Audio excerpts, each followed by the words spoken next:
নমস্কার, স্বাগত মারিয়ানা বিন্দু লার্নিংয়ে। 2026 সালের পশ্চিমবঙ্গ পঞ্চায়েত পরীক্ষায় আমাদের মূল লক্ষ্য। আজ থাকছে পশ্চিমবঙ্গের 50টি অত্যন্ত গুরুত্বপূর্ণ জিকে প্রশ্ন। ভিডিওটা হয়তো খুব রঙিন নয়, কিন্তু প্রতিটি প্রশ্ন অনেক ভেবেচিন্তে বাছাই করা হয়েছে, যাতে আপনার প্রস্তুতিতে সত্যিই কাজে লাগে। তাহলে আর দেরি না করে চলুন শুরু করা যাক। প্রথম প্রশ্নটি রয়েছে, পশ্চিমবঙ্গের রাজ্য পশু কোনটি? পশ্চিমবঙ্গের রাজ্য পশু অপশন বি মেছো বেড়াল। 2 নম্বর কোশ্চেনটি রয়েছে, পশ্চিমবঙ্গের সর্বোচ্চ শৃঙ্গ কোনটি? পশ্চিমবঙ্গের সর্বোচ্চ শৃঙ্গ অপশন সি সান্দাকফু। 3 নম্বর কোশ্চেনটি রয়েছে, বন্দে মাতরম গানটির রচয়িতাকে? বন্দে মাতরম গানটির রচয়িতা অপশন বি বঙ্কিমচন্দ্র চট্টোপাধ্যায়। এইখানে মোট 50টি প্রশ্ন রয়েছে এবং 50টি প্রশ্নই অত্যন্ত গুরুত্বপূর্ণ। আপনারা খুব যত্ন সহকারে ভিডিওটিতে মনোনিবেশ করবেন। তারপরে 4 নম্বর কোশ্চেনটিতে রয়েছে, নিম্নলিখিত কোনটি পশ্চিমবঙ্গের ইউনেস্কো ওয়ার্ল্ড হেরিটেজ সাইট পশ্চিমবঙ্গের মধ্যে? সেটি হচ্ছে, প্রশ্নটিতে পশ্চিমবঙ্গের ওয়ার্ল্ড হেরিটেজ সাইট জানতে চেয়েছে, তো এটা সম্ভাব্য উত্তর হবে অপশন সি বিষ্ণুপুরের মন্দিরসমূহ। যদিও এইটাকে এখনও পর্যন্ত ওয়ার্ল্ড হেরিটেজ সাইট ঘোষণা করা হয়নি আজকের ডেট পর্যন্ত, তো এখানে সবচেয়ে বেশি কাছের অপশন অনুযায়ী এটা অপশন সি করবে। এটা সম্ভাব্য তালিকায় রয়েছে। তারপরে 5 নম্বর কোশ্চেনটি রয়েছে, পশ্চিমবঙ্গের প্রথম মুখ্যমন্ত্রী কে ছিলেন? পশ্চিমবঙ্গের প্রথম মুখ্যমন্ত্রী ছিলেন অপশন বি প্রফুল্লচন্দ্র ঘোষ। এটা শুধু পঞ্চায়েত পরীক্ষা না, পাশাপাশি আগত যে আইসিডিএস এক্সাম হবে সেক্ষেত্রেও সমানভাবে প্রযোজ্য। এবার 6 নম্বর কোশ্চেনটি রয়েছে, চিত্তরঞ্জন মূলত কোন শিল্পের জন্য বিখ্যাত? চিত্তরঞ্জন মূলত রেল ইঞ্জিন শিল্পের জন্য বিখ্যাত। অপশন ডি এটির উত্তর হবে। কোনো উত্তরে যদি আপনাদের কোথাও সংশয় থেকে থাকে অবশ্যই কমেন্টে জানাবেন। আর হ্যাঁ, অবশ্যই আগে লাইক করবেন না, ভিডিওটাকে দেখবে। যদি মনে হয় লাইক করার প্রয়োজনীয়তা আছে তবে লাইক করবে, নাহলে ডিসলাইক করবে। তারপরে 7 নম্বর কোশ্চেনটি রয়েছে, পশ্চিমবঙ্গের প্রথম রামসার সাইট কোনটি? পশ্চিমবঙ্গের প্রথম রামসার সাইট হচ্ছে অপশন বি পূর্ব কলকাতা জলাভূমি। পূর্ব কলকাতা জলাভূমি পশ্চিমবঙ্গের প্রথম রামসার সাইট। তারপরে 8 নম্বর কোশ্চেনটি রয়েছে, ধনধান্যে পুষ্পভরা আমাদের এই বসুন্ধরা গানটির রচয়িতাকে? ধনধান্যে পুষ্পভরা আমাদের এই বসুন্ধরা গানটির রচয়িতা? এই গানটির রচয়িতা অপশন সি দ্বিজেন্দ্রলাল রায়। এই গানটা 1905 সালে গাওয়া হয়েছিল, মানে রচনা করা হয়েছিল গানটা। এবার 9 নম্বর কোশ্চেনটি রয়েছে, এটা মোস্ট ইম্পর্টেন্ট। পশ্চিমবঙ্গের এমন কোনো এক্সাম নেই যে এই প্রশ্নটা আসেনি। প্রশ্নটা, কর্কটক্রান্তি রেখা পশ্চিমবঙ্গের কয়টি জেলার ওপর দিয়ে গেছে? কর্কটক্রান্তি রেখা পশ্চিমবঙ্গের মোট 5টি জেলার ওপর দিয়ে গেছে। অপশন সি 5টি। তারপরে 10 নম্বর কোশ্চেনটি রয়েছে, পশ্চিমবঙ্গের রাজ্য পাখি কোনটি? পশ্চিমবঙ্গের রাজ্য পাখি অপশন ডি মাছরাঙা, সাদা গলাযুক্ত মাছরাঙা। এবার 11 নম্বর কোশ্চেনটি রয়েছে, পশ্চিমবঙ্গের দক্ষিণে কোন জলরাশি অবস্থিত? পশ্চিমবঙ্গের দক্ষিণে বঙ্গোপসাগর এই জলাভূমিটি বা জলরাশিটি অবস্থিত।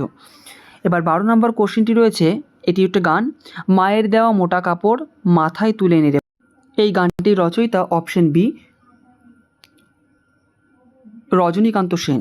মায়ের দেওয়া মোটা কাপড় মাথায় তুলে নেড়ে ভাই গানটির রচয়িতা অপশন বি রজনীকান্ত সেন। তারপরে 13 নম্বর কোশ্চেনটি রয়েছে, পশ্চিমবঙ্গের কোন জাতীয় উদ্যানে একশৃঙ্গ গন্ডারের জন্য বিখ্যাত? পশ্চিমবঙ্গের কোন জাতীয় উদ্যান একশৃঙ্গ গন্ডারের জন্য বিখ্যাত? এইখানে থাকা অপশন এ এবং অপশন সি দুটোই উত্তর হবে, ঠিক আছে। তারপরে 14 নম্বর কোশ্চেনটি রয়েছে, পশ্চিমবঙ্গের রাজ্য ফুল কোনটি? পশ্চিমবঙ্গের রাজ্য ফুল অপশন সি শিউলি। এই প্রশ্নগুলো অনেকের কাছে খুব সহজ মনে হতে পারে, কিন্তু আদতে এই পঞ্চায়েত এক্সামে বিভিন্ন গ্রেডের ওপরে পরীক্ষা হবে, কাজেই সহজ কঠিন মিলিয়ে কোশ্চিন আসবে। যে সমস্ত অষ্টম শ্রেণী পাশের যোগ্যতায় পদগুলি রয়েছে সেক্ষেত্রে কোশ্চিন খুব একটা টাফ হবে না, তো কাজেই এই কোশ্চিনগুলি সমস্ত লেভেলের জন্যই প্রযোজ্য। 15 নম্বর কোশ্চেনটি রয়েছে, ভারতের জাতীয় গ্রন্থাগার কোথায় অবস্থিত? ভারতের জাতীয় গ্রন্থাগার কোথায় অবস্থিত? এটি অপশন সি কলকাতার আলিপুরে অবস্থিত জাতীয় গ্রন্থাগার। এবার পশ্চিমবঙ্গের রাজ্য মাছ কোনটি? পশ্চিমবঙ্গের রাজ্য মাছ অপশন সি ইলিশ। 17 নম্বর কোশ্চেনটি রয়েছে, ভারতের মাউন্টেন রেলওয়ে অফ ইন্ডিয়ার অন্তর্গত পশ্চিমবঙ্গের রেলপথ কোনটি? মাউন্টেন রেলওয়ের অন্তর্গত পশ্চিমবঙ্গের যে রেলপথটি রয়েছে সেটি হচ্ছে option C Darjeeling Himalayan railway. Darjeeling Himalayan railway আমাদের পশ্চিমবঙ্গের একটি ইউনেস্কো সাইটও। এবার 18 নম্বর কোশ্চেনটি রয়েছে, বাংলার নবজাগরণের জনক কাকে বলা হয়? বাংলার নবজাগরণের জনক বলা হয় অপশন বি রাজা রামমোহন রায়কে। পশ্চিমবঙ্গের দীর্ঘতম নদী কোনটি? পশ্চিমবঙ্গের দীর্ঘতম নদী অপশন সি গঙ্গা, বা পশ্চিমবঙ্গে যার নাম ভাগীরথী হুগলি। 20 নম্বর কোশ্চেনটি রয়েছে, পশ্চিমবঙ্গের রাজ্য গাছ কোনটি? পশ্চিমবঙ্গের রাজ্য গাছ অপশন বি ছাতিম। পশ্চিমবঙ্গের প্রথম মহিলা মুখ্যমন্ত্রীকে? পশ্চিমবঙ্গের প্রথম মহিলা মুখ্যমন্ত্রী অপশন সি মমতা বন্দ্যোপাধ্যায়। এবার 22 নম্বর কোশ্চেনটি রয়েছে, হলদিয়া প্রধানত কোন শিল্পের জন্য বিখ্যাত? হলদিয়া অপশন সি পেট্রো রসায়ন শিল্পের জন্য বিখ্যাত। 23 নম্বর কোশ্চেনটি রয়েছে, জনগণ মন গানটির রচয়িতাকে? জনগণ মন গানটির রচয়িতা অপশন সি রবীন্দ্রনাথ ঠাকুর। এবার 24 নম্বর কোশ্চেনটি রয়েছে, নিম্নলিখিত কোনটি পশ্চিমবঙ্গের রামসার সাইট? রামসার সাইট জলাভূমিগুলোকে দেওয়া হয়, তো পশ্চিমবঙ্গের মধ্যে কোনটি? এটা আমরা আগেও আলোচনা করলাম, অপশন বি পূর্ব কলকাতার জলাভূমি। এবার 25 নম্বর কোশ্চেন রয়েছে, পশ্চিমবঙ্গের বৃহত্তম কয়লাক্ষেত্র কোনটি? পশ্চিমবঙ্গের বৃহত্তম কয়লাক্ষেত্র, বর্তমানে এটির উত্তরটি একটি চেঞ্জ হবে। পশ্চিমবঙ্গের বৃহত্তম কয়লাক্ষেত্র এটি বীরভূম জেলার দেউচা পাঁচমি হবে। আর রানীগঞ্জ, এইখানে যে অপশনটি রয়েছে সেই অপশন অনুযায়ী এখানে উত্তর হবে অপশন সি রানীগঞ্জ। তবে এখানে একটু জানার আছে, এই রানীগঞ্জ পশ্চিমবঙ্গের দ্বিতীয় বৃহত্তম কয়লাক্ষেত্র বর্তমানে, এবং ভারতের কয়লা খননের সূচনা স্থান, অর্থাৎ এখান থেকেই প্রথম কয়লা খনন শুরু হয়েছিল। আর বর্তমানে যে দেউচা পাঁচমির কথা বললাম সেটা হচ্ছে, এটি ভারতের বৃহত্তম এবং বিশ্বের দ্বিতীয় বৃহত্তম কয়লার ব্লক। এখানে প্রায় 210 কোটি 20 লক্ষ টন কয়লা মজুত রয়েছে। এটি রাজ্যের নবীনতম কয়লা খনি, অর্থাৎ বর্তমানে দেউচা পাঁচমি সবচেয়ে বড় কয়লাক্ষেত্র। এবার 26 নম্বর কোশ্চেনটি রয়েছে, পশ্চিমবঙ্গ রাজ্য দিবস কবে পালিত হয়? পশ্চিমবঙ্গ রাজ্য দিবস কবে পালিত হয়? সম্প্রতি পালন করা হয়েছে, এটি 20 জুন পালন করা হয়। ঠিক আছে, এর আগে পর্যন্ত পয়লা বৈশাখকেই পশ্চিমবঙ্গ রাজ্য দিবস হিসেবে পালন করা হলেও বর্তমানে নতুন সরকার এসে সেটিকে 20 জুন ঠিক করেছে। এবার 27 নম্বর কোশ্চেনটি রয়েছে, বিশ্বভারতী বিশ্ববিদ্যালয় কে প্রতিষ্ঠা করে? বিশ্বভারতী বিশ্ববিদ্যালয় প্রতিষ্ঠা করে অপশন সি রবীন্দ্রনাথ ঠাকুর। এই বিশ্বভারতী বিশ্ববিদ্যালয় এটি বীরভূম জেলাতে অবস্থিত এবং এটি 1921 সালে কবিগুরু রবীন্দ্রনাথ ঠাকুর দ্বারা প্রতিষ্ঠিত হয়েছিল। তারপরে 28 নম্বর কোশ্চেনটি রয়েছে, পশ্চিমবঙ্গের কোন শহরকে সিটি অফ জয় বলা হয়? পশ্চিমবঙ্গের অপশন সি কলকাতা শহরকে সিটি অফ জয় বলা হয়। কোনো কোশ্চেনের উত্তর যদি মনে হয় আমি ভুল দিয়েছি বা আপনাদের কোনো কোথাও ডাউট থেকে থাকে অবশ্যই কমেন্টে জানাবেন। এবার 29 নম্বর কোশ্চেনটি রয়েছে, পশ্চিমবঙ্গের কোন জেলা আমের জেলা নামে পরিচিত? আমের জেলা নামে পরিচিত অপশন বি মালদা জেলা। এরপরে 30 নম্বর কোশ্চেনটি রয়েছে, পশ্চিমবঙ্গের রাজ্য গান কোনটি? পশ্চিমবঙ্গের রাজ্য গান আমার সোনার পশ্চিমবঙ্গের রাজ্য গান এটি অপশনে দেওয়া নেই। পশ্চিমবঙ্গের রাজ্য গান হবে বাংলার মাটি বাংলার জল। 1905 সালে বঙ্গভঙ্গ আন্দোলনের সময় কবিগুরু রবীন্দ্রনাথ ঠাকুর এই গানটি রচনা করেছিলেন। 31 নম্বর কোশ্চেনটি রয়েছে, পশ্চিমবঙ্গের কোন ইউনেস্কো ওয়ার্ল্ড হেরিটেজ সাইট 2023 সালে স্বীকৃতি লাভ করেছিল? এটি হবে অপশন সি শান্তিনিকেতন।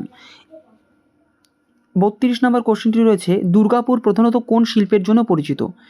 দুর্গাপুর এটি বর্ধমান জেলাতে অবস্থিত এবং এটি লৌহ ও ইস্পাত শিল্পের জন্য বিখ্যাত। এবার 33 নম্বর প্রশ্ন, ধনধান্যে পুষ্পভরা এই গানটির রচয়িতাকে? এটির রচয়িতা অপশন সি দ্বিজেন্দ্রলাল রায়। এবার 34 নম্বর কোশ্চেনটি রয়েছে, পশ্চিমবঙ্গের উত্তরতম জেলা কোনটি? পশ্চিমবঙ্গের উত্তরতম জেলা অপশন এ দার্জিলিং।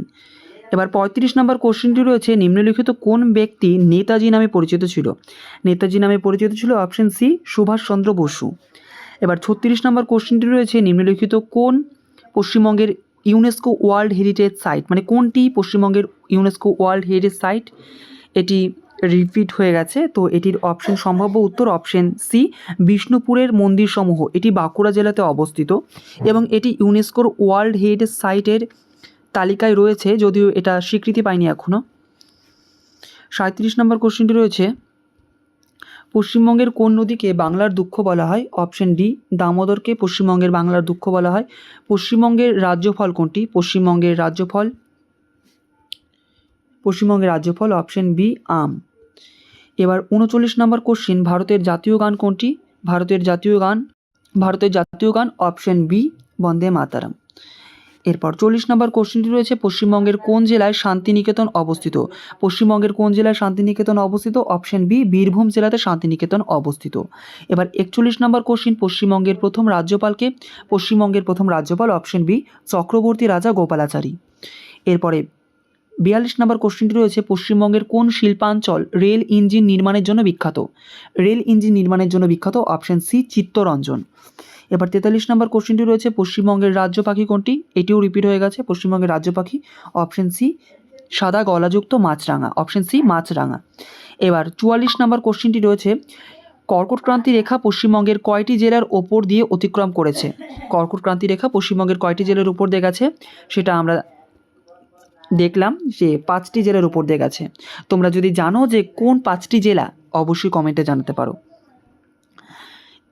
এই কোশ্চেনটাও রিপিট হয়ে গেছে যে মায়ের দেওয়া মোটা কাপড় গানটির রচয়িতাকে? মায়ের দেওয়া মোটা কাপড় গানটির রচয়িতা, এটির উত্তর হবে রজনীকান্ত সেন।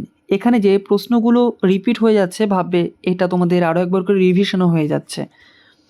এবার 46 নম্বর কোশ্চেনটি রয়েছে, নিম্নলিখিত কোনটি পশ্চিমবঙ্গের রামসার সাইট? এটির উত্তর আমি দিচ্ছি না, যেহেতু আমি এর আগে এই প্রশ্ন নিয়ে আলোচনা করেছি। পশ্চিমবঙ্গের বৃহত্তম বন্দর কোনটি? এটির উত্তর হবে অপশন বি, কলকাতা বন্দর। বর্তমানে এই বন্দরের নামকরণ করা হয়েছে ডক্টর শ্যামাপ্রসাদ মুখার্জি বন্দর। তারপরের কোশ্চেন 48 নম্বর কোশ্চেনটি রয়েছে, পশ্চিমবঙ্গের কোন জেলাকে ধানের ভাণ্ডার বলা হয়? ধানের ভাণ্ডার বলা হয় অপশন বি, পূর্ব বর্ধমান জেলাকে। এবার 49 অর্থাৎ আজকের দ্বিতীয় শেষ কোশ্চিন, সেটি পশ্চিমবঙ্গের রাজ্য ফুল কোনটি? কমেন্টে জানাবেন। এবং পশ্চিমবঙ্গের কোন জাতীয় উদ্যানে রয়্যাল বেঙ্গল টাইগারের জন্য বিখ্যাত? পশ্চিমবঙ্গের কোন জাতীয় উদ্যানটি রয়্যাল বেঙ্গল টাইগারের জন্য বিখ্যাত? সেটি হচ্ছে অপশন ডি, সুন্দরবন জাতীয় উদ্যান। এইখানে ব্যাক টু ব্যাক 50টা প্রশ্ন আলোচনা করা হলো এবং পরবর্তী ভিডিওতে আরও অন্যান্য কোশ্চেন নিয়ে আলোচনা করা হবে। তো শেষ পর্যন্ত থাকার জন্য সকলকে ধন্যবাদ।